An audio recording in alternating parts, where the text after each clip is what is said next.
Ah mais c'est Fouillot. Alors comment vas-tu? On m'a dit que c'était ton anniversaire aujourd'hui. C'est vrai. Ah mais combien d'années? 17 ans? 77 ans? Entre les deux. Bon.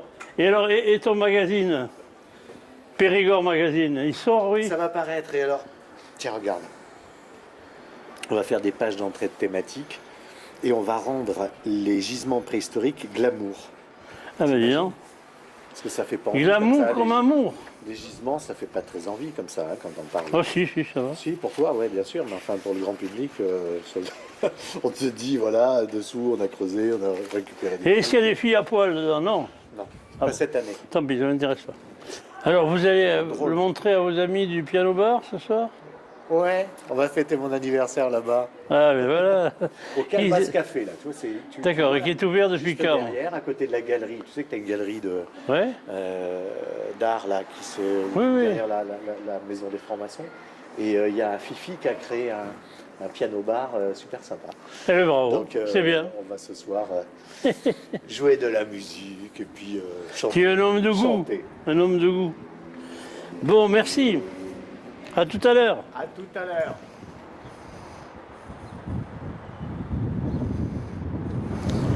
C'est moi! C'est moi, mais pas moi complètement. C'est un stéréotype. C'est le mec qui attend le chien écrasé, mais il n'y a jamais de chien écrasé en fait. C'est l'homme qu'on écrase. En fait, je crois que le journalisme, et je n'en suis plus directement l'un des acteurs, c'est le plus beau métier du monde. Et c'est surtout le métier par lequel on fait que les choses sont réelles, existent. Et j'ai vécu 25 ans de bonheur à Périgueux, dans ce bureau qui est en bas, et qui est, pour moi, qui a été une oasis, qui a été un havre de créativité, de gentillesse.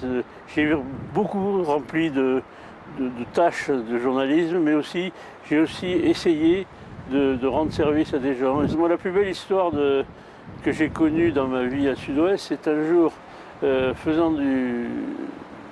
prenant une vieille dame en stop, elle me dit « Oh là là, je rêve d'aller chez les Esquimaux. Je collectionne tous les livres, collection intéressant le pôle Nord, le pôle Sud, et j'aimerais bien partir là-bas. » Alors j'ai fait un article sur elle, la mémé qui rêve d'aller chez les Esquimaux, et on a été invité par la reine du Danemark chez les Esquimaux, et on a vécu une aventure, enfin en tout bien tout honneur bien sûr, une aventure merveilleuse.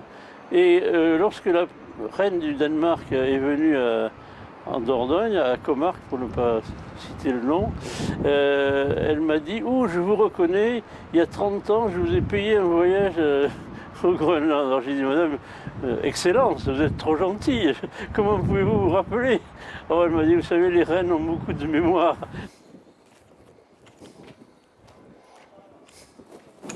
J'ai un faible pour cette place parce qu'elle a été créée il y a une quinzaine d'années sous le règne d'Yves Guéna. Et en fait, on se demande en effet pourquoi Navarre.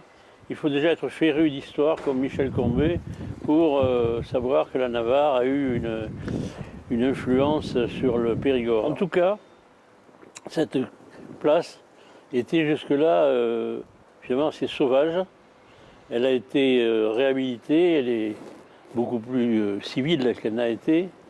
Récemment, Christian Dardelet et Marlène Montepin ont monté, les années 80, une boîte de nuit en rapport avec les années du même nombre. Et c'est un peu le cœur du Puy-Saint-Front qui renaît parce qu'on est dans un secteur historique. Vous savez que Périgueux a été créé à partir de Francheville et à partir de la Cité, qui est dans la plaine finalement, a été créé avec ça, et le Puy-Saint-Front qui était la partie de la cathédrale Saint-Front avec ses pèlerins, avec son passage de Saint-Jacques-de-Compostelle. C'est la réunion des deux qui a créé Périgueux. Donc si vous voulez, cette place de Navarre, elle augure d'une réhabilitation de ce secteur central de Périgueux qui demande encore à être développé, mais il est certain qu'on a un effort qui a été réalisé afin de ne pas laisser tout ça à l'abandon.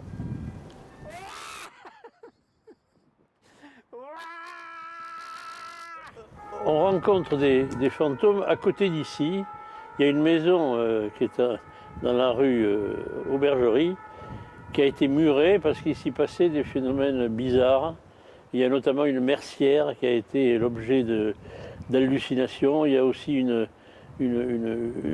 fille de tricot de la mercerie aussi qui a été l'objet d'apparitions. On a eu également la mort de chevaux qui sont restés enfermés longtemps dans cette maison, qui finalement donc a été murée.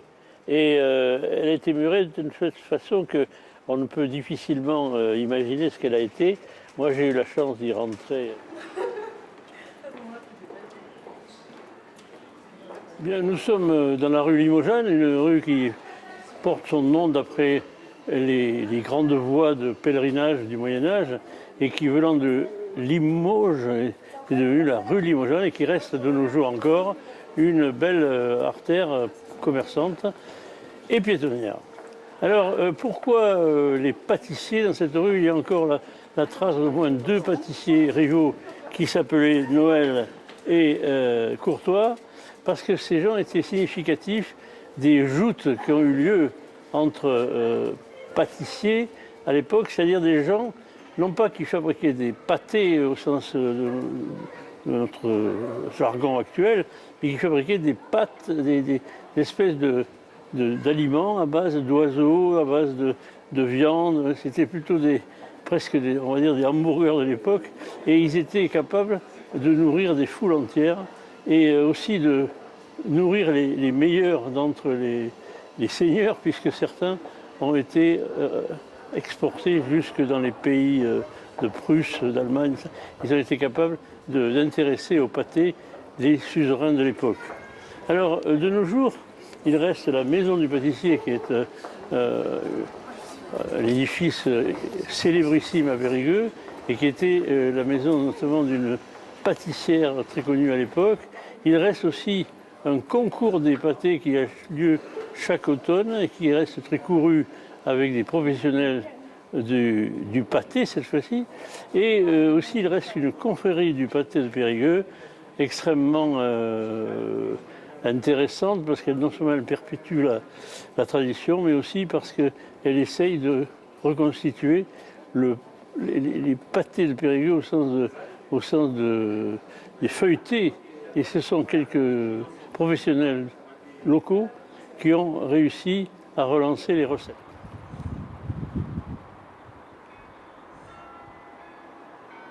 Ouais, explorateur, c'est un bien grand mot. C'est la différence qu'il y a entre auteur et écrivain.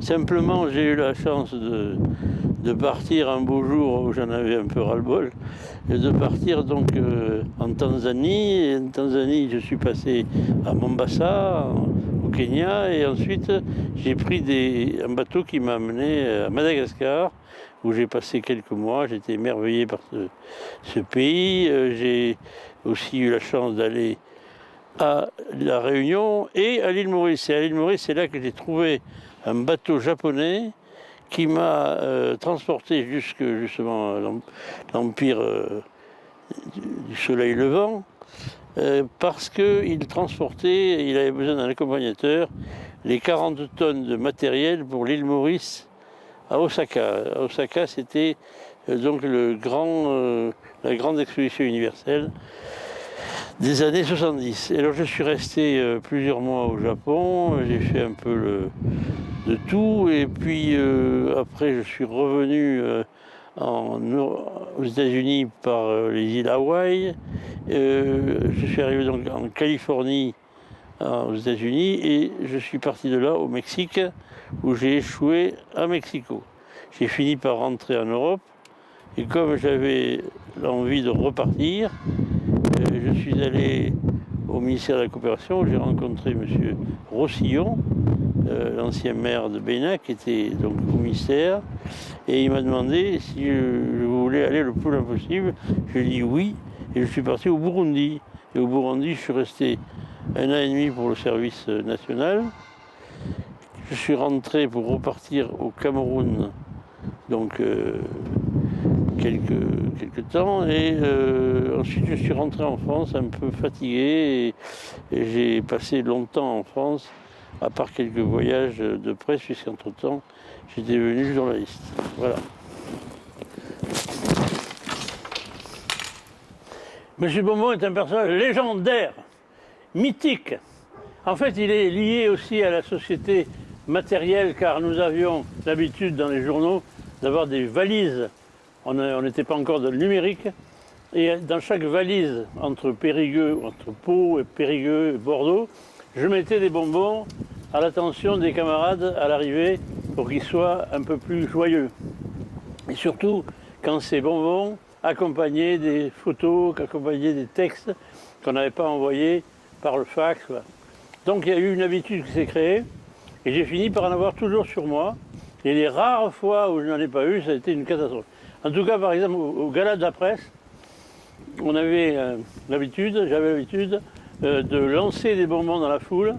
Et une fois, j'ai failli crever un œil d'un préfet qui, heureusement, s'en est tiré. Alors, si vous voulez, le symbole de tout ça, c'est ceci.